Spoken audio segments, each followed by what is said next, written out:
Hey, welcome back to Rocco Rides Tesla. In this video, we are going to be going over Tesla FSD or Tesla Full Self-Driving, and we'll show you exactly step by step how to use it from turning it on to letting the car drive you anywhere. And by the end of the video, you'll know how to safely and confidently use Tesla FSD in real-world driving.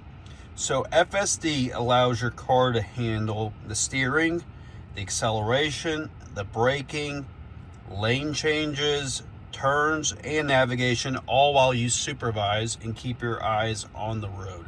And it is supervised, so it's not fully autonomous yet, so you'll always need to stay attentive and ready to take over.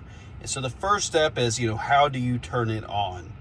First thing we need to do is make sure FSD is enabled in the settings by clicking on the vehicle icon down here to pull up your settings. Then you go to the self-driving tab. See that self-driving tab? And now I have it in auto steer, which is basically traffic aware cruise control with turning, but we want to enable full self-driving. So you need to click this here. Now, do you want to enable FSD? It kind of explains what it does. Hit yes. So now we have FSD enabled. This is a subscription. You get 1 month free of FSD when you get a new Tesla. And if you get it through my referral link, that will give you an additional 3 months on top of that. So 4 months total. And I'll put a link to that referral link in the description of this video. So first thing you want to do when you do FSD is you want to pick a destination where you want to go. You can just turn it on, but it needs to have some direction, some guidance. So we need to go down to the navigation here, this icon on the bottom, and select a destination. So you hit navigate, the little magnifying glass, and you could type an address in or the name of a business. Let's just go to my favorites and go to Lifetime. So now the route is calculated. And how do you turn it on? The easiest way is to just hit this blue button. It says start self-driving. Your seatbelt will need to be on in order for this to be able to be clicked. But seatbelt is on and we're in the vehicle, so let's hit start self-driving. And now we're off. So we're in a parking spot here in a parking lot, and the car is pulling out.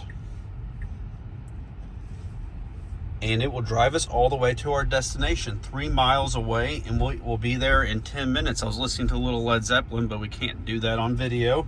So what all can FSD do? Obviously, it can turn, it can navigate parking lots, it does the acceleration, the braking, lane changes, it will stop at stop signs, it will stop at stoplights, things that auto steer or autopilot will not do. Think of FSD as being able to go door to door, and auto steer or autopilot is kind of best for highway use. So even though FSD is doing all the driving, keep in mind the driver is still responsible for the vehicle. So, if something were to happen and I don't feel comfortable, this car is letting us go, I need to be prepared to take over. Think of this just as a very, very advanced driver assistance system, and it's amazing. So there are a few ways to disengage FSD. You can tap the brake. So I tap the brake, self-driving disengage. So now I am in control. To turn it back on, I just push in this right scroll wheel. Now FSD is back on. The other ways to do it are to...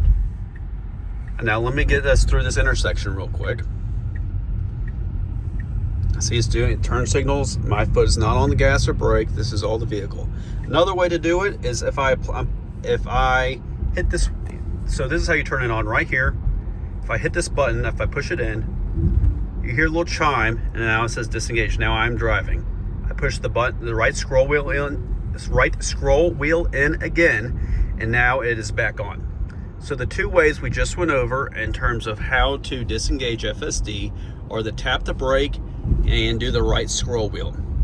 Now, if I put my hand on the steering wheel and I apply some pressure, it doesn't do anything. The more pressure you apply, I just turned out of it. So you can turn out of FSD by turning the steering wheel, but you just want to be very careful with that because you don't want to turn the vehicle too hard and swerve. So look, here we're doing lane changes. If a vehicle behind us, we're making our way into this because we need to turn left at the light ahead. So we're on city streets. This does great on city streets. It does great on highways, etc. So just some pro tips to keep in mind. Always set a destination before you enable FSD. You also always want to stay alert, especially if it's in heavy traffic or in a parking lot or in construction zones, etc.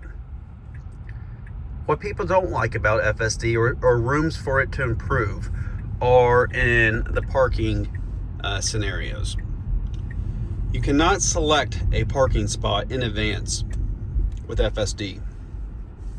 You kind of can select the general area you want it to go to, but you cannot select the parking. Now you see right here, it says standard right there. That is the standard speed profile, which will kind of just go maybe 4 or 5 miles over the speed limit. You also could scroll here. You have sloth mode, which is how fast the car goes in relation to the speed limit. So sloth will go the speed limit. Chill is just going to be a few miles over. Standard is probably just most typical to how people drive. Hurry can go 7-8 miles over, and Mad Max will be much more aggressive. It'll do a lot of lane changes. So let's just put on Mad Max for a minute.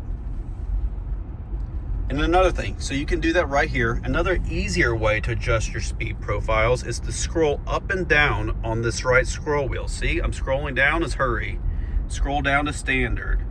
Scroll down, we're in chill. Scroll back up, standard. Scroll back up, hurry. So that's how you adjust your different speed profiles, and you can just adjust those to whatever your preference is, or the road conditions or traffic, etc. Also, you can select a parking preference. So at the destination, my option right now, just because this is a business, is a parking lot. If I enter in a residential address, it could be driveway, or if it is a street parking, that's an option. Additionally, you could do curbside. So if you're picking somebody up or dropping somebody off, you can select curbside as the destination parking option. So when we get to our final destination, it'll pull up to the entrance, which is a nice option. So let's just go back to park. See, we are making our way through. Another tip, especially a pro tip, and this, FSD, people don't like this, but it's a safety thing. It will come to a complete stop at stop signs. A lot of people will slow down 1-2 miles per hour. FSD will come to an exaggerated stop. Or it'll stop, and if the stop sign's set back from the intersection where you need to pull up to see, it'll slowly inch forward. You can apply a little bit of pressure to the accelerator, and the car, that's kind of encouraging it, telling it to go. So it's just called a little bit of an encouragement push, and that just kind of takes something you feel out. So if you want the car to pull up a little bit, FSD will still stay engaged, but you need to step on the accelerator a little bit to pull up. So see right here, say I wanted to pull up a little bit more. I'm going to apply up, well, it's green, so the car is going to go. So we won't get in it to do an example of that. But yeah, this is just doing the drive. I do this drive all the time. Intersections, traffic, construction. It works well in the rain. It does extremely well. There's cameras all outside the exterior of the vehicle with 360-degree view. There's also a camera right above here, right above the rear view mirror, and that camera is to make sure that the driver is paying attention and has his eyes on the road. And here's a little bit of a pro tip that I have learned. If you are wearing sunglasses, it is not as strict as eyes on the road for the driver. Now, you still always need to be alert, so that doesn't give you a reason to take your eyes off the road. You are responsible for the vehicle and anything that happens. So always be alert, but having sunglasses on, you can look at the screen a little bit and it will not nag you as much. And when it does say, hey, pay attention, it may tell you to shake the steering wheel. All you need to do is just apply a little light pressure to the steering wheel. Just tug on it just a little bit, and that is telling the FSD system that you are paying attention and that you are alert and conscious. Another great thing, a great safety tip that people don't know about, if you were to have a medical event, FSD will notice that and it will pull over safely. So that could really save somebody's life, whether it be you, the driver, somebody in the vehicle, or either other people on the road. So that's an amazing feature and a great safety feature of this.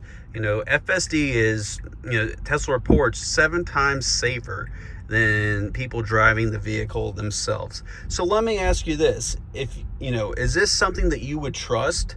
Would you trust FSD to do your daily driving? I know I do. Would you trust it on a road trip? I have. So, I just wanted to share that with you. I hope you found this video helpful. If you have any questions about how to use FSD that were not answered in this video, please leave a comment. So here we go. We're pulling into this parking lot and FSD is going to back into the parking place all on its own. I have not done a thing. And we're parking at the back of the parking lot. Backing in here nicely, all FSD.